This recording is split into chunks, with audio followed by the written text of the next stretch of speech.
Greetings, thank you all for coming today.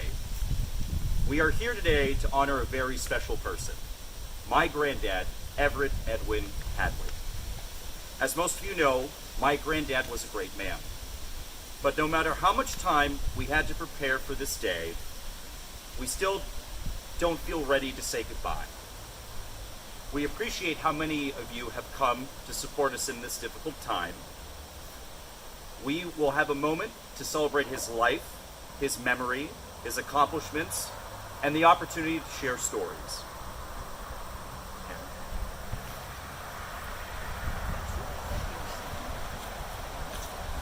A reading from Wisdom. The souls of the righteous are in the hand of God, and no torment will ever touch them.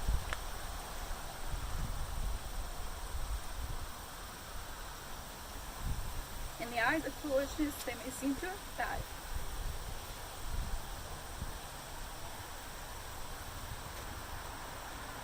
And their departure was thought to be a disaster, and they're going from us to be their destruction, but they are at peace.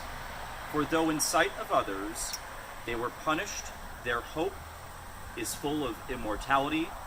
Having been disciplined a little, they will receive great good, because God tested them and found them worthy of himself. Those who trust in him will understand the truth, and the faithful will abide with him in love, because grace and mercy are upon his holy ones, and he watches over his elect.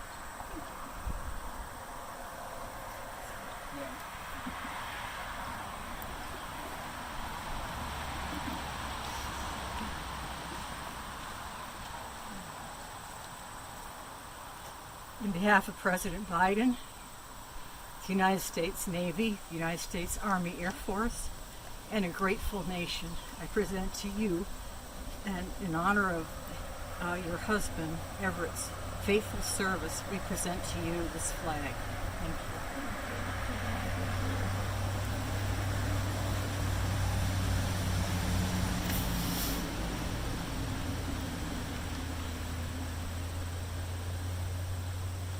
On behalf of the Hadley, Hamilton, and Kime family, we would like to thank you all again for coming to celebrate Grandpa's life.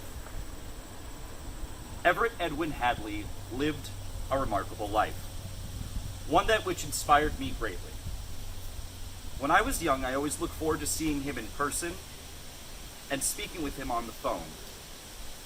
He would always want to hear everything while I was on the phone or in person, telling him about my day or the lessons I learned in school, telling him about my games or scouting trips as well. Speaking with him, he never looked away. When you spoke with him, he would never break eye contact. He would always stay with you the whole time. Seeing my grandparents as a kid was not a short commute. They both lived in Ohio, in Florida, and here at camp. Camp was the quickest and shortest place to see him and everybody else. It was a non-negotiable that I look forward to coming here each summer to see him. My favorite place to see him was here at camp. So many good memories here at camp that I will never forget with him. Here at camp, the memories I will cherish the most. I think the lake's that way. Fishing with him on the lake. Riding on his lap on the riding lawnmower and the big Ferguson tractor. That was cool. Him reading to me at night, his stories and his history knowledge. He made an awesome waffle. A very, very good waffle, and I ate all of it. 16 was my cap here. Building the burn pile, playing games in front of him, which this summer I was able to play my last game in the state of New Hampshire in front of him. Would point to him every time. Don't know if he noticed, but played my ass off for the guy.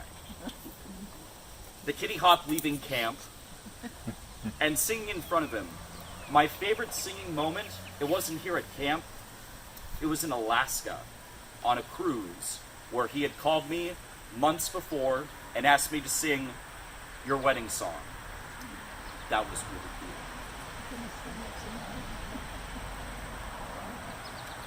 I knew that he is an example of what a family man should be. A loving husband, dad, uncle, grandparent, and great-grandparent. He loved his family more than anything.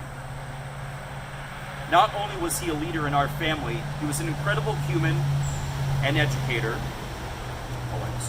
He was an incredible human being who left his mark on everybody as he met as an educator. I'm a third-generation educator because of him, because of his influence.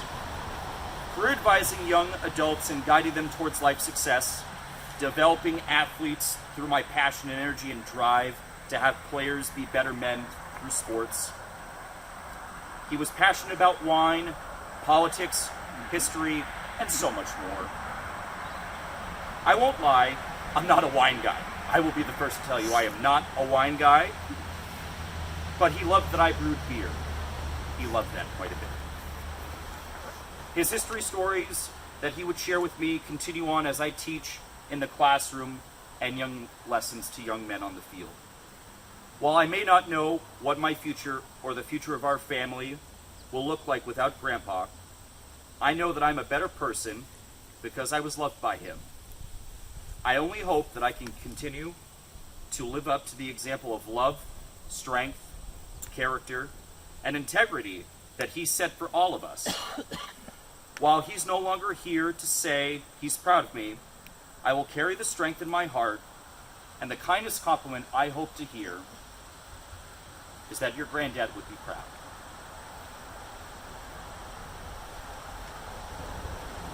And I'd like to open the floor to anybody that would have any remarks to share about Everett. Well, I'd like to say that one thing that you could always count on Dad for was commitment. Commitment. Dad was committed to work. He was committed to Mother. He told me personally once that he would never do to Mother what he'd seen some men do. That she was his woman for life. He was committed to his church. He did Habitat for Humanity. Everything he put his hand to, he saw it through. And we could learn a lot from his faithful commitments.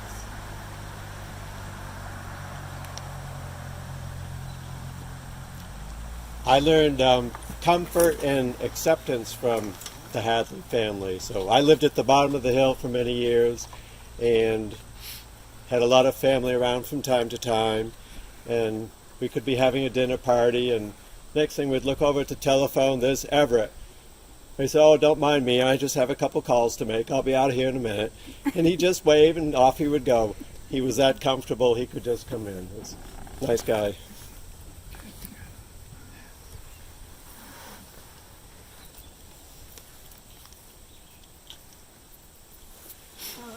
I'm Ellen Chase. When I was a little kid, my sister and I were babysat by Everett and our cousin Jan, who was roughly his age. And I'm not sure, I don't remember if I sent this story to you at his 90th birthday, did I? You did. So some of you already heard this, but anyway, my parents had to be away, and so these two who were in their teens babysat us. Margaret and I were, I can't remember, we were, yeah. Anyway, I guess the parents were away at least overnight, and then the next day when they came back just in time to see Everett being pursued by my sister and me. We ran up the stairs, and he climbed out an upstairs window and jumped down on the ground just as the parents drove in. Much to everyone's, my parents were, much to their amusement. That's my story.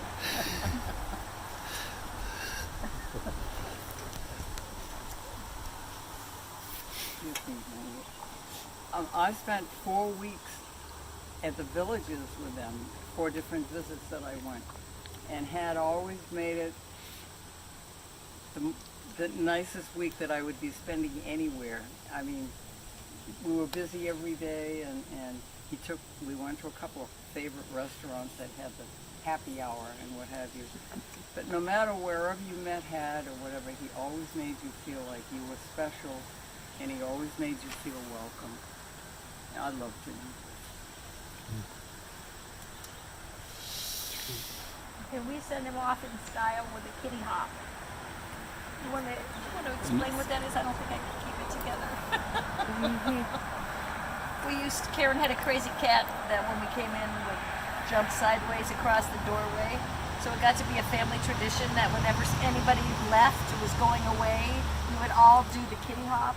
And I have some crazy pictures of us bouncing and mom and dad in their crazy work clothes with dirt all over them and rips. And I actually even have it on my computer. I have a video of you doing that too.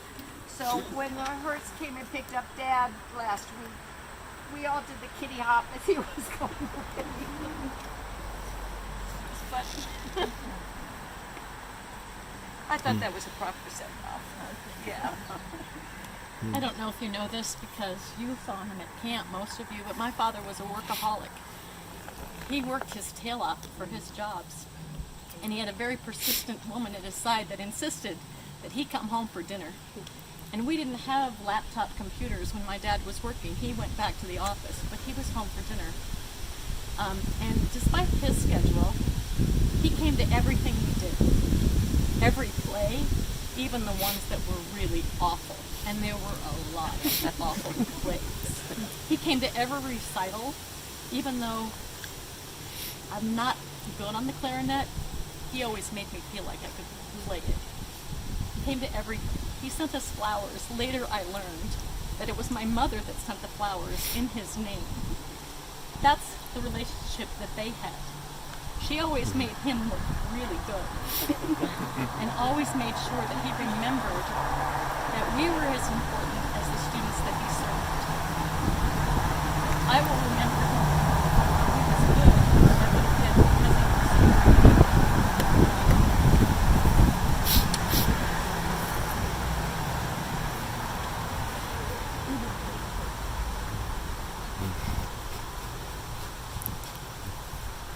Thank you all for coming.